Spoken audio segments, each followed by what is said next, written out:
ద్వితీయోపదేశకాండము 28వ అధ్యాయము. ద్వితీయోపదేశకాండము 28వ అధ్యాయము మొదటి 2 వచనాలు చదువుకుందాం.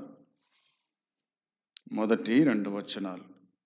నీవు నీ దేవుడైన యెహోవా మాట శ్రద్ధగా విని నేడు నేను నీకు ఆజ్ఞాపించుచున్న ఆయన ఆజ్ఞలన్నిటిని అనుసరించి నడుచుకున్న ఎడల నీ దేవుడైన యెహోవా భూమి మీదనున్న సమస్త జనుల కంటే నిన్ను హెచ్చించును.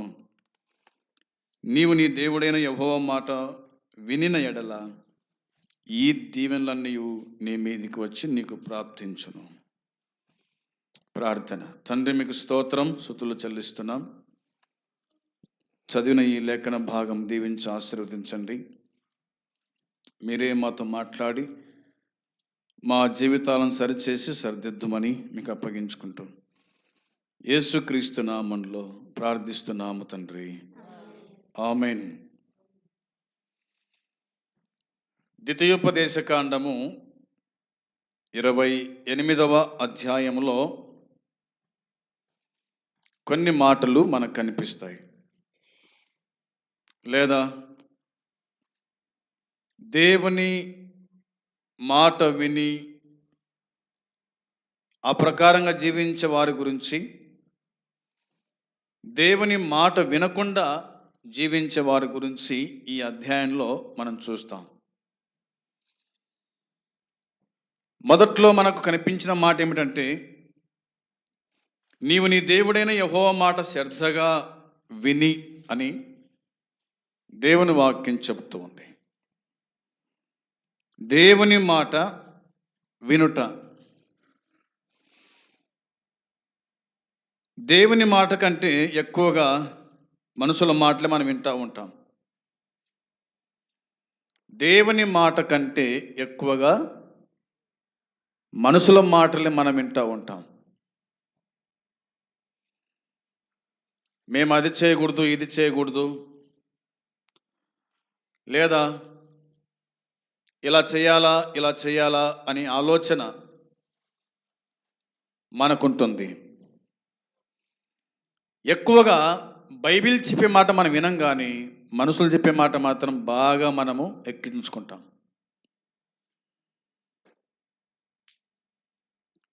గత దినం ఒక ఇంటికి వెళ్తే ఆ ఇంటిలో ఎంత పెద్ద కడ్డి పెట్టినారు. ఏడా? వాకిలి కడుపుమాన దగ్గర పెట్టినారు.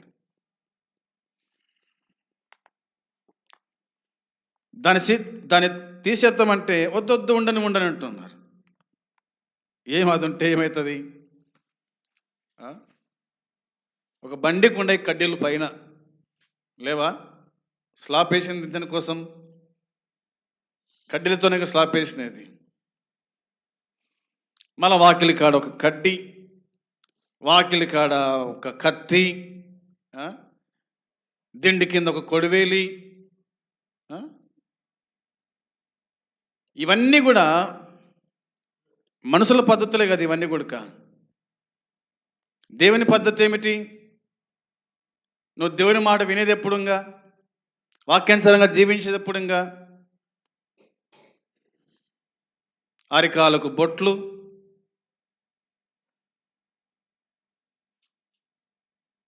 అంటే దేవుని మీద మనకేమి లేదు, విశ్వాసం లేదు, నమ్మకం లేదు మనకు. కాబట్టి కడుపుమాన్ దగ్గర కడ్డీలు పెట్టడం, రాత్రి పనుకుంటేప్పుడు దిండి కింద కొడివేలు పెట్టుకుని పనుకోవడం,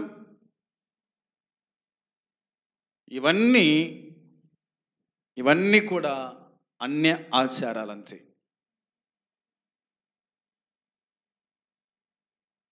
దేవుని వాక్యం చెబుతుంది ఇక్కడ, నీ దేవుడైన యెహోవా మాట నీవు శ్రద్ధగా వింటే అర్థమవుతుంది.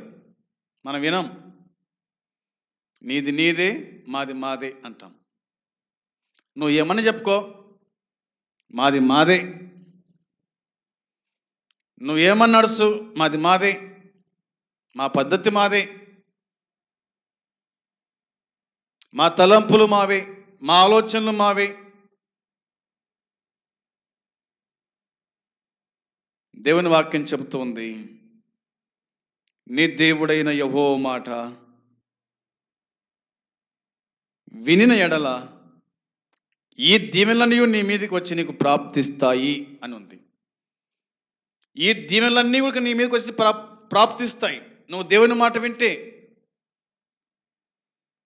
నీవు పట్టణంలో దీవించబడతావు, పొలములో దీవించబడతావు అని వాక్యం చెబుతూ ఉంది.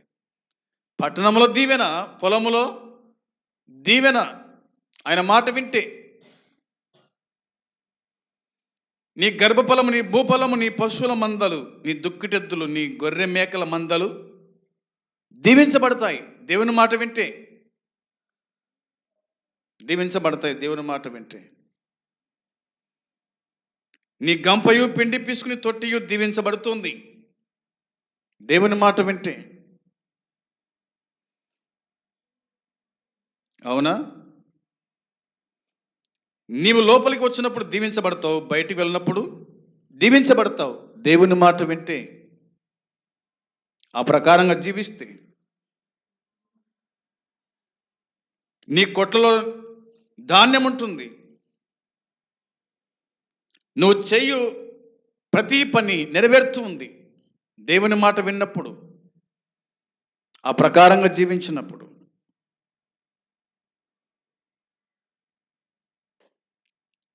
నీ దేశాన్ని, నీ పట్టణాన్ని, నీ గర్భఫలమును, నీ పశువుల విషయంలో, నీ నేల పంట విషయంలో నీకు సమృద్ధి, మేలు కలుగుతుంది నువ్వు దేవుని మాట విన్నప్పుడు. ఇవన్నీ మనకు బైబిల్ చెప్తున్నమాట. దాని కాలమున వర్షం నీ భూమి మీద, నీ దేశం మీద పడుతూ ఉంది దేవుని మాట విన్నప్పుడు. దేవుని మాట వినకపోతే గనుక 15 నుంచి ఉంది, ఇంకా అన్ని శాపాలే. మాకెందుకు జరుగుతుంది అంటే జరగక ఏముంది? దేవుని మాట వింటే కదా. నీ మాట ప్రకారంగా, మనుషుల మాట ప్రకారంగా జీవించేంత కాలం నువ్వు ఎన్నడూ పైకి రాలేవు. పైకి రావడానికి ప్రయత్నం చేసినా కానీ నువ్వు అటనే కిందికి జారిపోతావు అనేది దేవుని వాక్యంలో మనము జ్ఞాపకం చేస్తుంది. దేవుని మాట వినిన ఎడల అనే మాట కనిపిస్తుంది. మనం దేవుని మాట వినాల. దేవుని మాట వింటే మనకేం కలుగుతుంది చూడండి. దేవుని మాట వింటే దేవుడు మనకు తోడై ఉంటాడా ఉండడా అనేది లేఖనం చెబుతుంది.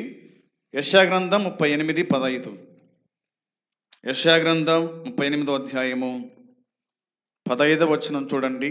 38వ అధ్యాయము 15వ వచనం. నేనేమందును? ఆయన నాకు మాట ఇచ్చెను, ఆయనే నెరవేర్చును. నాకు కలిగిన వ్యాకులమును బట్టి నా సంవత్సరములన్నీ నేను మెల్లగా నడుచుకొందును అని ఉంది. నేనేమందును? ఆయన నాకు మాట ఇచ్చి అన్నమాట ఉంది. నేనేమందును? ఆయన నాకు మాట ఇచ్చెను, ఆయనే నెరవేర్చాను. మాట ఇచ్చిన వాడు నెరవేర్చినాడు. అర్థమైంది కదా? ఆయన మాట వింటే, ఆయన మాట ఇచ్చాడు కాబట్టి ఆయన నెరవేరుస్తాడు. నాకు కలిగిన వ్యాకులమును బట్టి నా సంవత్సరములన్నీ నేను మెల్లగా నడుచుకుందును.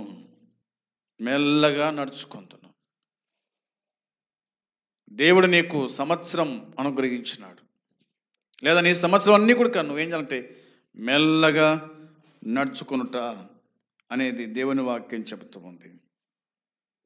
ఎప్పుడైతే నువ్వు దేవుని సన్నిధిలో మెల్లగా నడుచుకుంటావో అప్పుడు ఏమవుతుంది అంటే చూడండి, యోవేలు గ్రంథం 2వ అధ్యాయము 24వ వచనం కూడా చదువుదాం. యోవేలు గ్రంథం 2వ అధ్యాయము 24వ వచనంలో దేవుడు మనకేం చేస్తాడో దేవుని వాక్యం చెప్తున్న మాట చూడండి, జ్ఞాపకం చేద్దాం. తీసిన చదవండి. కొట్లు ధాన్యముతో నిండును, క్రొత్త ద్రాక్ష రసమును కొత్త తైలమును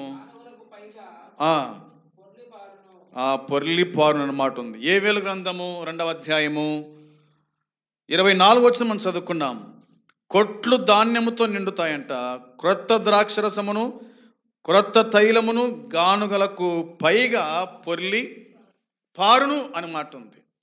ఆయన మాట విన్నప్పుడు, ఆయన సన్నిధిలో నువ్వు నడుచుకున్నప్పుడు కొట్లు ధాన్యముతో నిండుతాయి. కొత్త తైలము, ద్రాక్ష రసము క్రొత్తది, కొట్లు క్రొత్త ద్రాక్షరసము, కొత్త తైలం గానుగలకు పైగా పొర్లి పారును. నా గిన్నె నిండి పొర్లుచున్నది అంటాడు దావీదు. నా గిన్నె నుండి పొర్లుచు ఉంది. ఎప్పుడు పొర్లుతుంది అంట గిన్నె నుండి? ఆయన మాట విన్నప్పుడు మాత్రమే. ఆయన మాట విన్నప్పుడు అనేది దేవుని వాక్యం చెబుతుంది. 25వ వచనంలో రాయబడిన మాట, మీరు కడుపార తింటారు, తృప్తి పొందుతారు, మీ కొరకు వింత కార్యములను జరిగించిన మీ దేవుడైన యెహోవా నామమును స్తుతించున్నట్లు నేను పంపిన మిడతలను, గొంగలి పురుగులను, పసరు పురుగులను, చీడ పురుగులను అను నా మహాసైన్యము తినివేసిన సంవత్సరముల పంటను మీకు మరలా ఇస్తాను. నేను ఇస్తా, మరలా మీకు నేను మీకు ఇస్తా, పంట అంతా ఇస్తా అని దేవుని వాక్యం గుర్తు చేస్తూ ఉంది. ఇక్కడ చూడండి, దినవృత్తాంతం 2వ గ్రంథంలో ఇలా రాయబడింది. దినవృత్తాంతం 2వ గ్రంథం 16:9 వచనం. 16:9 వచనంలో దేవుని వాక్యం చెప్తున్న మాట కూడా చదువుకుందాం. 16:9 వచనంలో, తన ఎడల యథార్థ హృదయం గల వారిని బలపరచుటకై యెహోవా కనుదృష్టి లోకమందంతటా సంచారము చేయుచున్నది అన్న మాట ఉంచాలి. తన ఎడల, ఎవరి ఎడలంట? దేవుని ఎడల యథార్థ హృదయం గల వారిని బలపరచడానికి యెహోవా కనుదృష్టి లోకమంతటా సంచారం చేయుచున్నది అని ఉంది. దేవుని ఎడల నీ హృదయం యథార్థమైందేనా? దేవుడు నీ హృదయాన్ని పరిశీలించినప్పుడు అది యథార్థం కనిపిస్తుందా? అలాంటి వారిని దేవుడు చూస్తూ ఉన్నాడు. బలపరచడానికి, నిన్ను బలపరచడానికి, నిన్ను బలవంతునిగా చేయడానికి, నీకు సత్వం ఇవ్వడానికి, ఆరోగ్యం ఇవ్వడానికి ఆయన చూడండి ఎంత ఆశ మన మీద ఆయనకు. కాబట్టి నిన్ను బలపరచడానికి యెహోవా కనుదృష్టి లోకమంతటా సంచారము చేస్తూ ఉంది. ఎవరిని? యథార్థవంతులను బలపరచడానికి అనేది వాక్యం చెప్తున్నమాట. ఇంకా బైబిల్ చెప్తున్న మాట ఏంటంటే, దేవుడు తన పిల్లల ఎడల ఎలా ఉన్నాడో కూడా దేవుని వాక్యమే చెబుతుంది. 103వ కీర్తన 13వ చరణంలో రాయబడిన మాట చూడండి. 103వ కీర్తన 13వ చరణంలో, తండ్రి తన కుమారుల ఎడల జాలిపడినట్లు యెహోవా తన యందు భయభక్తులు గల వారి ఎడల జాలిపడును అని దేవుని వాక్యం చెబుతూ ఉంది. దేవుడు ఎలా జాలిపడతాడు మన మీద? తండ్రి తన కుమారుల ఎడల జాలిపడినట్లు యెహోవా తన యందు భయభక్తులు గల వారి ఎడల జాలిపడును. నీ మీద ఆయనకు ప్రేమ, నీ మీద ఆయనకు జాలి.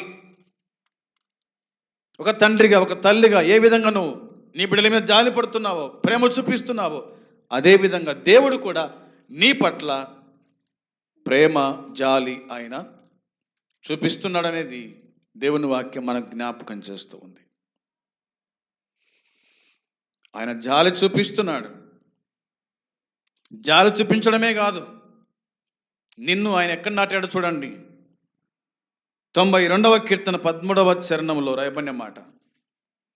92వ కీర్తన 13వ చరణం, యెహోవా మందిరములో నాటబడిన వారై వారు మన దేవుని ఆవరణములలో వర్ధిల్లుదురు అనే మాట ఉంది. బైబిల్ చెప్తున్న మాట, యెహోవా మందిరములో నాటబడిన వారై వారు మన దేవుని ఆవరణములలో వర్ధిల్లుదురు. నాటబడుట మందిరములో, వర్ధిల్లుట ఆవరణములో. మనం వర్ధిల్లాలంటే ఎక్కడుండాలా? దేవుని మందిరములో ఉండాలా. మనం వర్ధిల్లాలంటే, మన కుటుంబాలు వర్ధిల్లాలంటే, మనము వృద్ధులకి రావాలంటే, సమృద్ధులకి రావాలంటే దేవుని మందిరములో ఉండాలా. అలా లేకపోతే కనుక మనం వర్ధిల్లలేం. సంపాదించినంత కూడా చినిగిపోయిన సంచులు వేసినట్టే అవుతుంది. అలా సంపాయాలా, ఇలా వచ్చి చినిగిపోయిన సంచులో వేయాల్సిందే. అడుగులేని సంచులో ఎన్నేసినా అది నిండదే. కాబట్టి దేవుని వాక్యం చెబుతుంది, దేవుని మందిరములో నాటబడిన వారై మన దేవుని ఆవరణములలో వర్ధిల్లుట. వర్ధిల్లాలంటే మందిరములో ఉండాలా. ఆయనను ఆత్మతో సత్యముతో ఆరాధించాలా, ఆయనను ఘనపరచాలా, ఆయన సన్నిధిలో ఆయనకు స్తుతులు చెల్లించాలా. అప్పుడు నీవు, నీ కుటుంబము, నీ పిల్లలు అందరూ కూడా వర్ధిల్లుతారనేది దేవుని వాక్యం మనకు జ్ఞాపకము చేస్తుంది. ఇక చివరికి ఒక మాట చూడండి, ద్వితీయోపదేశ కాండం 11-12 వచనం. 11వ అధ్యాయము 12వ వచనములో రాయబడిన మాట, అది నీ దేవుడైన యెహోవా లక్ష్యపెట్టు దేశము. నీ దేవుడైన యెహోవా కనులు సంవత్సరాది మొదలుకొని సంవత్సరాంతము వరకు ఎల్లప్పుడూ దాని మీద ఉండును అని దేవుని వాక్యం చెబుతుంది. సంవత్సరం మొదలుకొని, జనవరి మొదలుకొని చివరి డిసెంబర్ చివరి నెల వరకు, చివరి దినం వరకు, చివరి గంట వరకు ఆయన కనులు ఉంటాయంట. వాక్యం చెప్తున్నమాట, అది నీ దేవుడైన యెహోవా లక్ష్యపెట్టు దేశం. నీ దేవుడైన యెహోవా లక్ష్యపెట్టు దేశం అంట. నీ దేవుడైన యెహోవా కనులు సంవత్సరాది మొదలుకొని సంవత్సరాంతము వరకు ఎల్లప్పుడూ దాని మీద ఉంటున్నాయి, దాని మీద ఉంటాయి. నీ మీద ఉండాలి, నీ కుటుంబం మీద ఉండాలంటే మనం చేయాల్సిన పని దేవునికి ఇష్టలుగా ఉండాలా, దేవుని మాట వినాలా. ఎప్పుడైతే దేవుని మాట వింటామో అప్పుడు ఆయన కనుదృష్టి జనవరి 1వ తేదీ నుండి డిసెంబర్ 31వ తేదీ వరకు 12 నెలలు 365 రోజులు దేవుడు తన కనుదృష్టి నీ మీద, మనందరి మీద ఆయన ఉంచుతాడనేది దేవుని వాక్యం చెబుతుంది. ఆయన అబద్ధం ఆడ నేరని దేవుడు. ఆయన ఎప్పుడు అబద్ధం ఆడాడు, అన్యాయస్తుడు కాదు. అందుకోసమే జాగ్రత్తగా మనం ఉండాలనేది దేవుని వాక్యం చెబుతూ ఉంది. దేవుని మాట విందామా? దేవుని మాట వినాలి. తండ్రి మాట, తల్లి మాట వింటే పిల్లలు బాగుపడతారు. అలా కాకుండా జీవిస్తే కనుక, సంసోన్ ఏమైపోయినాడో తెలుసు కదా మనకు. తండ్రి మాట వినలేదు, తల్లి మాట వినలేదు. సంసోన్ తన ఇష్టం నెరవేర్చుకున్నాడు. నిండు యవ్వన కాలములో కళ్ళు పొడబడ్డాయి, తిరగలి విసిరినాడు. ఒక పెద్ద బండరాళ్ళు వచ్చి మీనబడి చచ్చిపోయినాడు. అదేవిధంగా దేవుని మాట మనం వింటే కనుక దేవుడు మనల్ని నీ మీద పూచిక పుల్లగుడక నీ మీదకి రానియాడు. ఆయన కాపాడుతాడు, ఆయన సంరక్షిస్తాడు, బ్రతికిస్తాడు, పోషిస్తాడు, ఆరోగ్యం ఇస్తాడు, ఆయుష్కాలం పొడిగిస్తాడు. ఆయన మాట విన్నప్పుడు, ఆ మాట ప్రకారంగా జీవించినప్పుడు అనేది దేవుని వాక్యం చెబుతోంది. నీ కొట్లు ధాన్యముతో నింపును అనే మాట రాయబడింది. తన ఎడల యథార్థ హృదయం గల వారిని బలపరచడానికి ఆయన కనుదృష్టి నీ మీద ఉంది. తండ్రి తన కుమారుల జాలి పడినట్లుగా ఆయన నీ పట్ల జాలి పడుతూ ఉన్నాడు. యెహోవా మందిరములో నాటబడిన వారే వర్ధిల్లేది ఆవరణములో అనేది దేవుని వాక్యం గుర్తు చేస్తూ ఉంది. కాబట్టి దేవుడు మనల్ని ఈ సంవత్సరం అంతా కూడా కాపాడినాడు. ఇరుకుల్లో, ఇబ్బందుల్లో, కష్ట నష్టాల్లో, అనారోగ్యములో, ఆరోగ్యములో, అన్ని విషయాల్లో కాపాడిన దేవుణ్ణి మనము స్తుతులు చెల్లిద్దాం, దేవునికి స్తోత్రం చెల్లిద్దాం. అందరూ కూడా మోకరించండి. దేవుని సన్నిధిలో మనము స్తుతులతో ఈ దినాన్ని మనం ముగించుదాం. అందరూ కూడా మోకరించి ప్రార్థనలు ఏకీభవించండి. పరలోకమందున తండ్రి, మీ పరిశుద్ధమైన పాదములకు కృతజ్ఞతలు, స్తోత్రాలు, స్తుతులు చెల్లిస్తున్నాము తండ్రి. నీ దయా సంకల్పాన్ని బట్టి, నీ కృపను బట్టి, ప్రేమను బట్టి మమ్మల్ని అందరినీ కూడా సజీవ లెక్కలో ఉంచినందుకు స్తోత్రం, స్తుతులు చెల్లిస్తున్నాము నాయన. 2023వ సంవత్సరం జనవరి 1వ దినము నుంచి ఈ 12వ మాసం డిసెంబర్ నెల 31వ తేదీ చివరి కొద్ది నిమిషాల వరకు మమ్మల్ని తీసుకొచ్చినందుకు స్తోత్రాలు, స్తుతులు చెల్లిస్తూ ఉన్నాం. కనికర సంపన్నుడా, కృప చూపిన దేవా, జాలిపడిన దేవా, దయగలిగిన దేవా, నీకు నిండు కృతజ్ఞతలు, స్తుతులు, స్తోత్రం చెల్లించుకుంటున్నా. ఎంత మంచి దేవుడవు తండ్రి,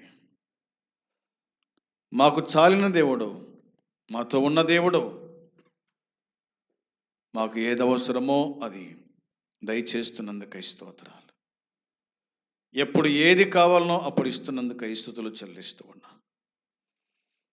మా ఆకలి తీరుస్తున్న దేవుడు, దాహము తీరుస్తున్న దేవుడు, వస్త్రాలు, ఉండడానికి ఇల్లు, సర్వ సమృద్ధిని మీరు అనుగ్రహించి కాపాడుతూ వస్తున్నందుకై మీ పాదములకు నాయనా కృతజ్ఞతా స్తోత్రములు, స్తుతులు చెల్లించుకుంటున్నాం. స్తోత్రములు తండ్రి. ఎంత మంచి దేవుడవు నాయన, నమ్మకమైన వాడవు, దూతల చేత ఆరాధించబడుతున్న దేవుడు, కొనియాడబడుతున్న దేవుడు, పూజించబడుతున్న దేవుడు, మహిమలో ఉన్న దేవుడు, నన్ను మమ్మలను ప్రేమించి ఆత్మరూపిగా మీరు మాతో ఉన్నందుకు స్తోత్రాలు తండ్రి, స్తుతులు చెల్లిస్తున్నాం. నేను మీతో కూడా ఉన్నాను, సదాకాలం మీతో కూడా ఉన్నానని చెప్పిన దేవుడు, మా వెనక ముందు మీరుండి నడిపిస్తున్నందుకై స్తోత్రములు. మాకు అడ్డుగా వచ్చేటువంటి ప్రతి ఆటంకాన్ని తొలగిస్తున్నందుకై స్తోత్రములు. దేవా, కనికరించి కాపాడుతున్నందుకై స్తుతులు చెల్లిస్తున్నాం, స్తోత్రం చెల్లించుకుంటున్నాం. కృపాభరితుడవు తండ్రి, నీ పాదములకు కృతజ్ఞతాస్తుతులు చెల్లిస్తున్నాం. తల్లిలా లాలించి తండ్రిలా ప్రేమించిన దేవుడు, కృతజ్ఞతా స్తోత్రములు, స్తుతులు చెల్లిస్తూ ఉన్నాం. మమ్మలను, మా కుటుంబాలను, పిల్లలను అందరినీ కూడా కాపాడుతూచినందుకై స్తోత్రాలు. వారి చదువుల్లో, ప్రయాణాల్లో, పనుల్లో, అన్ని విషయాల్లో తోడై ఉండి కాపాడుతున్నందుకై స్తోత్రం.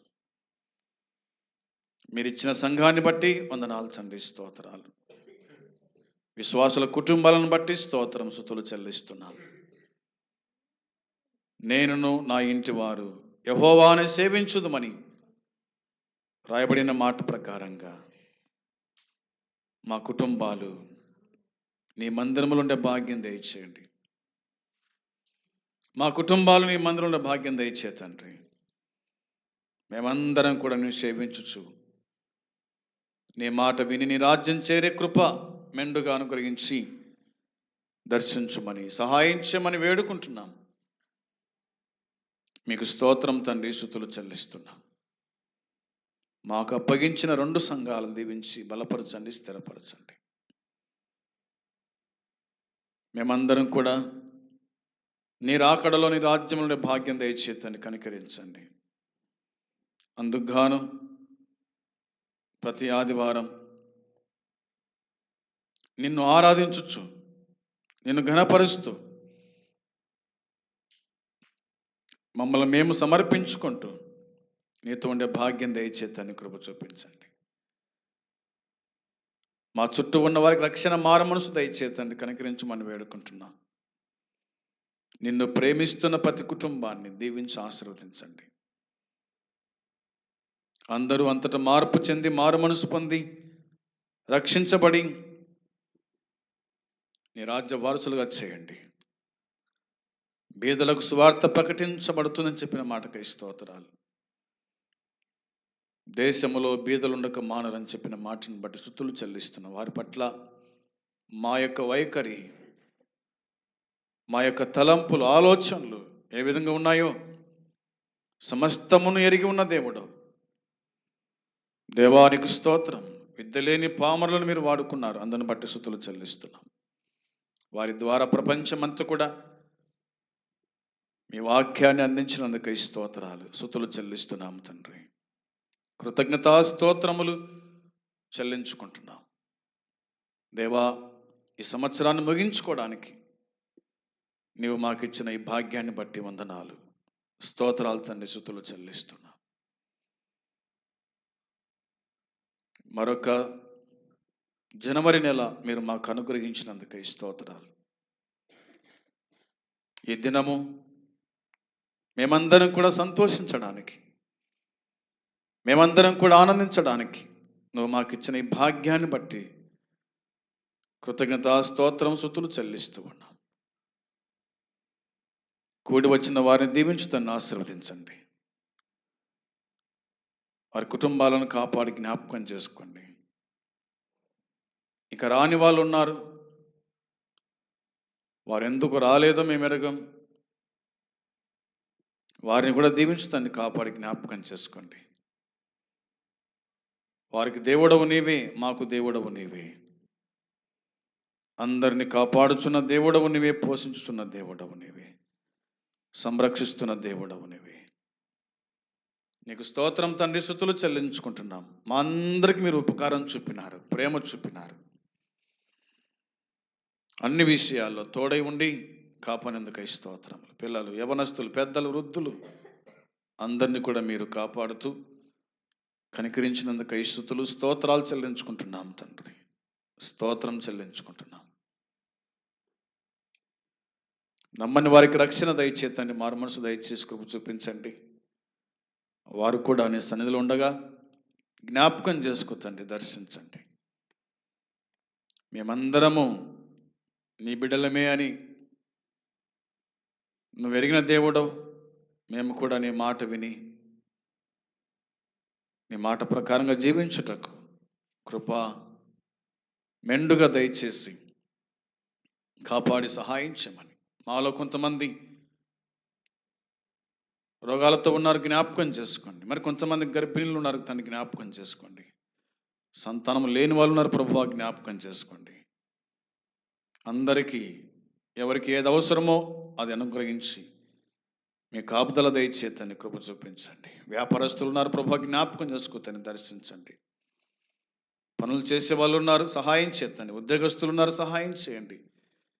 నీ కృప దయచేతండి, వారిని కాపాడి జ్ఞాపకం చేసుకోండి. మీ పాదములకు తండ్రి వందనాలు, స్తోత్రము, స్తుతులు చెల్లించుకుంటున్నాం. కనికరించి దర్శించుమని మీకు అప్పగించుకుంటున్నాం. స్తోత్రం, స్తుతులు చెల్లించుకుంటున్నాము నాయన. ఈ నూతన సంవత్సరం నిన్ను స్తుతిస్తూ గణపరుస్తూ నీతో ఉండే భాగ్యం మీరు మాకు అనుగ్రహించి దర్శించుమని, కాపాడి సహాయం చేయమని నీకే స్తోత్రాలు, స్తుతులు చెల్లించుకుంటూ